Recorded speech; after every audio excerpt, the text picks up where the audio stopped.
एकादशी भगवान कृष्ण को प्रिय क्यों है? सबसे पहले यही जानते हैं। एकादशी भगवान श्री कृष्ण के, भगवान नारायण के शरीर से उत्पन्न हुई है, यानी भगवान की करुणा का जो स्वरूप है वो एकादशी के रूप में है।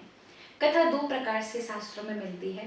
पहली कथा आती है कि एक बार भगवान ने जो लोग पाप करते हैं उनके लिए पाप पुरुष को प्रकट किया, जो गुरुओं का अपमान करते हैं, उन्हीं से शिक्षा लेने के उपरांत उन्हीं को दोष देते हैं, उन्हीं पर अपने ज्ञान का विषय दिखाने का प्रयास करेंगे, या फिर जो गर्भस्थ शिशुओं को माताएं मार देती हैं। अन्य बहुत सारे पाप, ब्रह्म हत्या सदृश, चोरी करना, वेदों की निंदा करना, लोगों को अपमानित करना, अतिथियों का अनादर करना, इस प्रकार के समग्र पापों को जो लोग करते हैं उनको निवारण करने के लिए भगवान ने पाप पुरुष को प्रकट किया, जिससे ऐसे लोगों को रोका जा सके। लेकिन जब पाप पुरुष सबको दंड देने लगे तो सभी जीव त्राही त्राही चिल्लाने लगे, प्रभु को पुकारने लगे। आखिरकार भगवान ने जब चित्कार सुनी, पुकार सुनी लोगों की, तो प्रभु नरक की ओर आए और यमराज ने देखा, प्रभु का सम्मान किया और पूछा, प्रभु आप यहाँ कैसे? प्रभु ने कहा, ये सब आवाजें जो इतनी तरह से लोग चिल्ला रहे हैं, पुकार रहे हैं,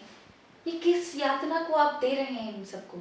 तो उन्होंने कहा, आपने ही तो इन पापियों को दंड देने के लिए पाप पुरुष को प्रकट किया है, वो ही इनको दंड दे रहा है और ये उसी के लायक है। भगवान कृष्ण कहने लगे, फिर ये कैसे मुक्त होंगे? यमराज ने कहा, प्रभु ये तो आप दयालु हैं, आप जानने वाले हैं, हमें कैसे पता, हम तो दास हैं आपके। तब प्रभु ने ऐसे विचार करने लगे कैसे इन सब का उद्धार किया जा सके। तभी भगवान के शरीर से एक स्त्री के रूप में एकादशी का जन्म हुआ। एकादशी ने जब देखा, भगवान एकदम आश्चर्य में हो गए, ये स्त्री कौन है? और पूछा, देवी तुम कौन हो? दोनों हाथ जोड़ के देवी ने कहा, एकदाशी, मैं आपकी एक दासी हूँ। प्रभु मेरी उत्पत्ति का कारण ये है, आज के दिन जो आपका नाम लेगा, आध्यात्मिक कार्य करेगा, भगवत कार्य करेगा और आपके हेतु से करेगा, तो मैं उसके जीवन के समग्र पाप नष्ट कर दूंगी। ऐसा सुनकर भगवान प्रसन्न हुए और ये बात जब एकादशी कह रही थी तो नरक के सभी लोगों ने बड़े ध्यान से सुना। उन्होंने निश्चित कर लिया कि अब ये जो तिथि आएगी उस दिन हम सभी भगवान नाम लेंगे और इस नरक यातना से छूट जाएंगे। एकादशी तिथि पर सबने भगवान नाम लिया, प्रभु का स्मरण किया, पूरा नरक खाली हो गया। एकादशी लोग व्रत करने लगे, एकादशी की महिमा बढ़ने लगी। अंत में पाप पुरुष भगवान के समक्ष जाकर के रोते हैं और कहते हैं, प्रभु आपने यम की सुन ली, आपने एकादशी की सुन ली, नरक के लोगों की सुन ली, मुझे क्यों बनाया? कोई आता ही नहीं मेरे पास, सब एकादशी व्रत करके आपके लोग चले जा रहे हैं। प्रभु ने कहा, अब तुम्हारी आवश्यकता नहीं है पाप पुरुष, अब तुम जा सकते हो। बोले, प्रभु मैं कहाँ जाऊँ, सब जगह तो आप ही का ही निवास है। तब भगवान ने कहा, एक कार्य करो, देखो जिस दिन एकादशी प्रकट ना हो उस दिन तुम अपने रूप में हमेशा रहो अन्य तिथियों में, लेकिन जिस दिन एकादशी हो उस दिन तुम इसके समक्ष टिक ना सकोगे, इसलिए तुम अन्न के अंदर विराजमान हो जाओ। तो अन्न जिस दिन लोग खाएंगे तो उस अन्न में, जब कोई एकादशी के दिन अन्न खाता है तो उसके अंदर ब्रह्म हत्या सदृश पाप, गौ हत्या जैसे पाप, लोगों की चोरी करने जैसे पाप, परस्त्री का संग करने का जैसा पाप, बड़े बड़े दूषित पापों को ग्रहण करने का पाप प्रदान होता है एकादशी वाले दिन अन्न खाने से। तो एकादशी भगवान के शरीर से निकली है, इसीलिए एकादशी व्रत भगवान को अत्यंत प्रिय है, जो समग्र पापों को नष्ट करने वाला है और भगवान के नजदीक पहुंचाने वाला है। एकादशी का आरंभ और एकादशी का पारण हम कैसे किया करें, तो इसके विषय में हम जानेंगे। कई बार लोग क्या करते हैं, एकादशी वाले दिन ही वो आरंभ करते हैं व्रत को और अगले दिन जब मन चाहे तब जाके विश्राम करेंगे, कभी 10 बजे खा रहे, कभी 12-1 बजे, तो वो व्रत का विधान नहीं है। एकादशी व्रत के अपने नियम होते हैं। 10वीं का जब दिन आता है उस दिन आप एक समय भोजन करें, हो सके अगर आप नहीं झेल पाते हैं, नहीं सहन कर पाते हैं तो 2 समय भोजन करें, लेकिन सूर्यास्त के बाद आप भोजन ना करें। पेट में कोई भी वस्तु नहीं रहनी चाहिए जिसका मन पर असर करे अगले एकादशी वाले दिन। तो 10वीं वाले दिन सूर्यास्त के बाद से ही कुछ ना खाएं, उससे पहले आप कुछ खा सकते हैं सूर्यास्त होने के बाद, या ये कह लीजिए 7 बजे के बाद आपको नहीं खाना चाहिए 10वीं वाले दिन। अगले दिन एकादशी आती है, सुबह ब्रह्म मुहूर्त 5 बजे के लगभग आप स्नान कर लें, भगवान श्री कृष्ण का पूजन करें, उन्हें स्नान कराएं, ओम नमो भगवते वासुदेवाय मंत्र का जाप करें या आपका गुरु मंत्र जो भी आपको प्राप्त है, और माँ भगवती, राधा रानी और भगवान श्री कृष्ण की आराधना करें। स्तोत्र इत्यादि का पाठ कर सकते हैं, एकादशी व्रत की कथा सुन सकते हैं यदि आपके पास है, नहीं है तो कोई बात नहीं। आप जल लेकर के भगवान श्री कृष्ण के समक्ष तुलसी दल डाल करके संकल्प लें, आज प्रभु की प्रसन्नता के लिए मैं तन मन धन तीनों से भगवान श्री कृष्ण का ये प्रिय व्रत एकादशी अवश्य रखूंगी या रखूंगा, और फिर वो जल छोड़ दें। आप एकादशी चाहें तो बिना कुछ खाए रख सकते हैं, वैसे प्राय तो यही है कि आपको नहीं खाना चाहिए एकादशी वाले दिन, लेकिन अगर आप नहीं रह पाते हैं तो आप फलाहार ले सकते हैं, फल का आहार ले सकते हैं, पर इतना ना ले कि आपका भजन उस दिन ना बने। एकादशी का अर्थ है 10 इंद्रियां यानी 5 काम इंद्रियां, 5 ज्ञान इंद्रियां और 1 मन, एकादश यानी 11। ये जब भगवान की ओर उस दिन जाएं उसी का नाम एकादशी है।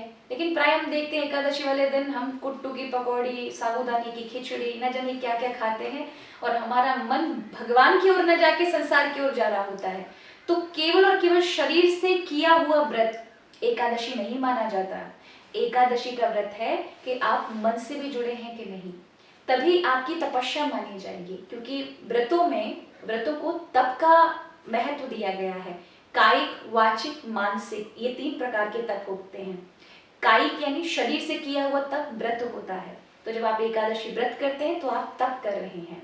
वाचिक, जब आप भगवान का नाम लेते हैं तो फिर वाणी से वाणी की पवित्रता होती है, और मानसिक से भगवान की कथाएं, सत्संग, भगवान का ध्यान, प्रभु की लीलाओं में मन लगाना, ये सब मानसिक तप कहा जाता है। तो ये 3 प्रकार के तप होते हैं, और एकादशी व्रत तप में ही आता है। अब एकादशी वाले दिन पूरे दिन आप व्रत रहें, अगले दिन द्वादशी हो, उस दिन आप पारण कर लें। पारण में अगर आपने मान के चले आप निर्जन रहे हैं, आपने जल नहीं पिया है, तो अगले दिन पारण में जल से व्रत को प्राप्त करें। आपने जिस चीज का त्याग किया है उसी से अगले दिन आपको व्रत का पारण करना चाहिए। यदि आपने फल रख करके व्रत किया और अन्न का त्याग किया है तो आपको अगले दिन अन्न से ही व्रत का पालन करना चाहिए।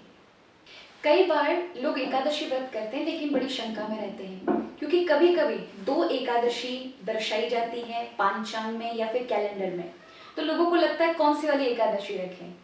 तो हमारे शास्त्र कहते हैं, नारद पुराण में, पद्म पुराण में, अग्नि पुराण इत्यादि पुराण में, ब्रह्म पुराण में वर्णन है 10 विद्या दशम तिथि यानी 10वीं तिथि में विद्या एकादशी हो तो उसे नहीं करना चाहिए। यानी 10वीं तिथि को छूते ही सूर्य उदय, जैसे सूर्य उदय हो और उस समय 10वीं तिथि हो और तब एकादशी तुरंत सूर्योदय के बाद लग जाए, तो वो तिथि में एकादशी व्रत नहीं करना चाहिए, अन्यथा संतानहीन होना पड़ता है, ऐसा माना जाता है शास्त्रों में।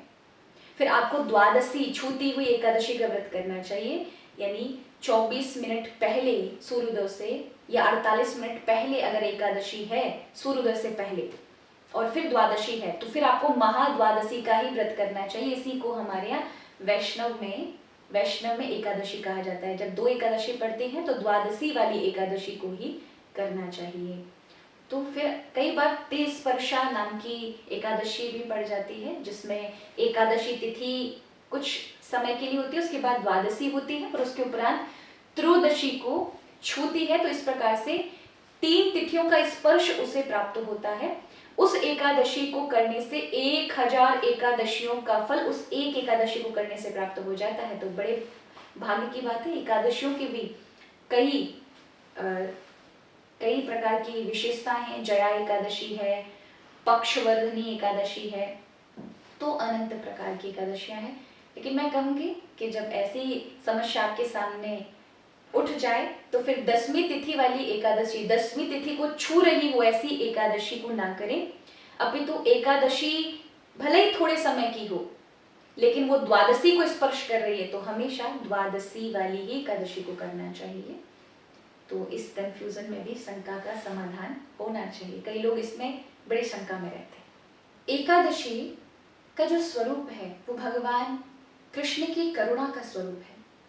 क्योंकि भगवान के हृदय से ही एकादशी का जन्म हुआ है। तो जब आप एकादशी रखते हैं तो भगवान की करुणा आपके ऊपर पड़ती है। एकादशी व्रत का समग्र शास्त्रों में बहुत अत्यधिक ज्यादा महत्व बताया है।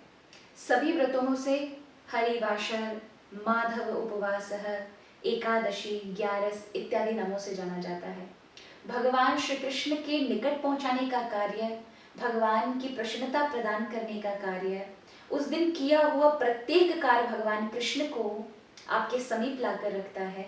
ऐसी एकादशी कथा ऐसी आती है कि एकादशी के पूर्व में आपने सुना ही है, भगवान के हृदय से प्रकट हुई हैं और पाप से त्रसित लोगों को उनको राहत देने के लिए ही भगवान के हृदय में करुणा का जन्म हुआ, उसी से एकादशी का जन्म हुआ। लेकिन दूसरी कथा में बताया जाता है कि एक मूर नामक दैत्य था जिसको भगवान ने वरदान दिया था, लेकिन जब वर पाकर के वो देवताओं को परेशान करने लगा तब भगवान नारायण उससे युद्ध करने जाते हैं। लेकिन वो अत्यंत ताकतवर था, इतना ताकतवर था कि उससे कोई लड़ नहीं सकता था। अंत में जब भगवान ने कहा कि ये मेरे बस की बात नहीं है कि मैं इससे लड़ सकूं, तो प्रभु जाकर के गुफा में आराम करने चले जाते हैं। जब वो विश्राम कर रहे थे तब उस गुफा में वो मुर नाम का दैत्य आ जाता है, लेकिन भगवान पर सोते हुए को देखकर प्रहार करना ही चाहता था कि उसी समय उनके शरीर से एक शक्ति का जन्म हुआ और शक्ति ने तुरंत उस राक्षस को वहीं पर मार डाला। भगवान श्री नारायण उठे, उन्होंने आश्चर्य से देखा, देवी तुम कौन हो? जो कार्य मैं नहीं कर पाया तुमने कैसे कर दिया? तब कहा, प्रभु मैं आप ही की करुणा की शक्ति हूँ, आप ही के शरीर से उत्पन्न हूँ, इसलिए आप बिल्कुल मन में विचलित ना हो कि मैं आपसे अलग हूँ, मैं आप ही का ही स्वरूप हूँ। लोगों के कल्याण के लिए ही मेरा जन्म हुआ है। आपकी एकदासी, एकदासी माने आपकी एक दासी सेविका हूँ और लोगों के कल्याण के लिए आपके हृदय से करुणा से मेरा जन्म हुआ है। इसलिए आज के दिन जो आपके लिए कोई भी कार्य करेगा, आपके लिए तप करेगा, व्रत करेगा, मैं उसके समग्र जीवन को आदि भौतिक यानी धर्म, अर्थ, काम, मोक्ष, ये चारों पुरुषार्थ तो दूंगी ही दूंगी। आपको, आपके प्रिय भक्तों को आपको नजदीक पहुंचा दूंगी अगर वो तन मन धन से आपके प्रति समर्पित रहे, इस दिन आपका जागरण किया, आपका नाम लिया, आपकी लीलाएं सुनी, आप में मग्न रहे, तो उनको समग्र संसार की सुख भी प्राप्त होंगे और आपके नित्य प्रिय ऐसे भक्त रहेंगे। तो एकादशी व्रत अवश्य करना चाहिए, क्योंकि एकादशी व्रत से भगवान की प्रसन्नता प्राप्त होती है। और मुझे लगता है कि ये सारे विषय से आप समझ भी गए होंगे कि एकादशी व्रत क्यों अत्यंत महत्वपूर्ण है और इसकी महिमा क्यों है।